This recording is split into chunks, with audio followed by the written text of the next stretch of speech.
పరిష్కార మార్గం.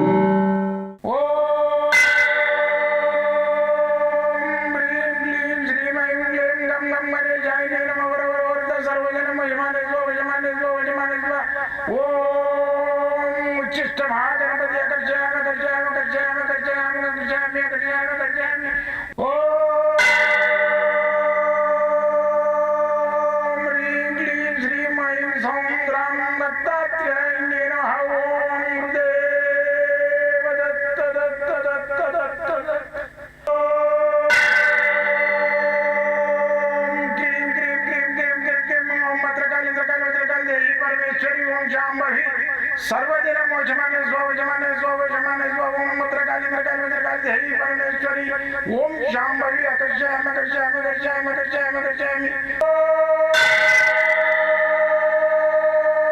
चट चट चट चट चट ज्वाल ज्वाल ज्वाल नरसिंहाय लक्ष्मी नरसिंहाय अकर्षयामि अकर्षयामि अकर्षयामि ओम चट चट चट चट चट चट चट ओम चट चट चट चट चट ओम चट चट चट चट ज्वाल ज्वाल ज्वाल ज्वाल नरसिंहाय लक्ष्मी नरसिंहाय अकर्षयामि अकर्षयामि अकर्षयामि अकर्षयामि अकर्षयामि अकर्षयामि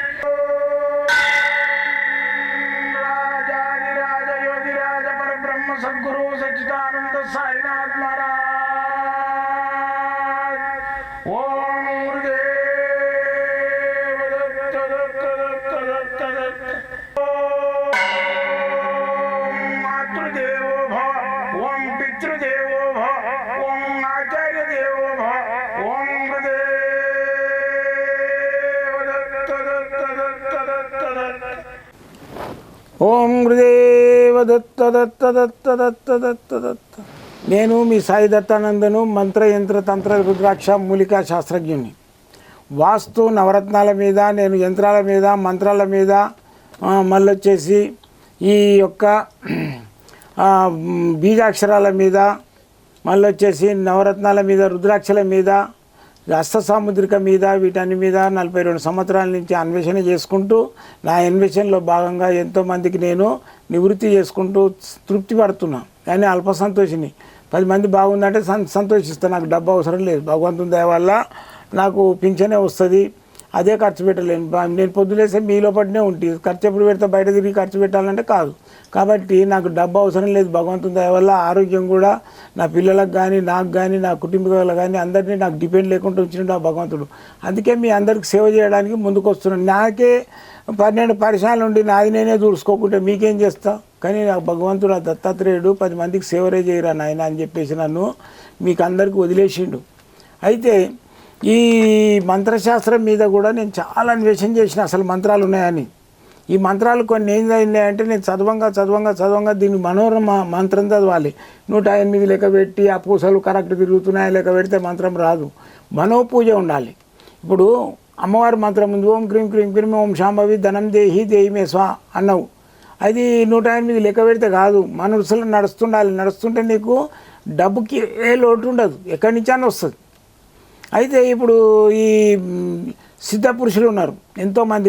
వీరబ్రహ్మేంద్ర స్వామి ఉన్నాడు, మళ్ళీ వచ్చేసి రాఘవేంద్ర స్వామి ఉన్నాడు, మళ్ళీ వచ్చేసి అక్కలకోట మహారాజు ఉన్నారు. వీళ్ళందరూ నిజ సమాధులు అంటే ఆ ప్రాణంతో పోయి అందులో కూర్చొని అవుదులో కూర్చొని బండేపించుకున్న మహానుభావులు. ఇప్పటికి వాళ్ళు ప్రాణంతో ఉంటారు. అందులో వాళ్ళు జీవి పోదు.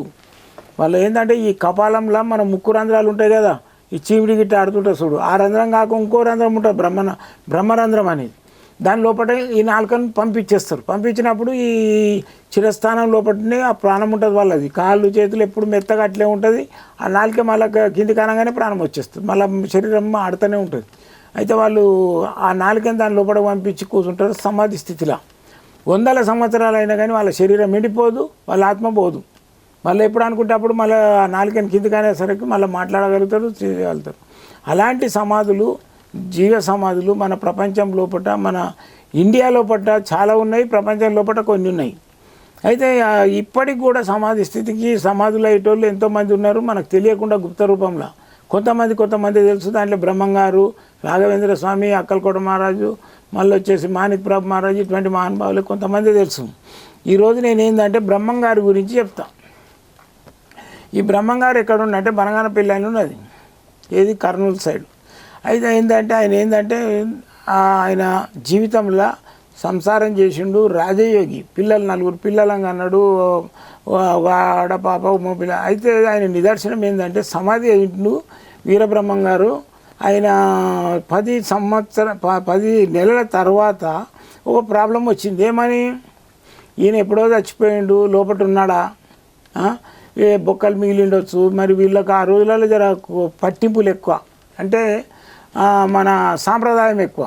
అయితే అందులో బొక్కలు ఉండొచ్చు, ఆమె ముండమోయలేదు అని చెప్పేసి ఏం చేశారు, వాళ్ళకు ఈ ఏది బొట్టు చెప్పడము, దావతులు ఇవ్వడము, ఫంక్షన్లు అయితే పిలవడం బంద్ చేశారు. అయితే వాళ్ళు మఠం ఉండేది ఆ రోజుల నుంచి, ఏది బ్రహ్మంగారికి మఠము అనేది పీఠం ఉండేది, ఆరాధన చేసేది ఆయన సంవత్సరానికి ఒకసారి.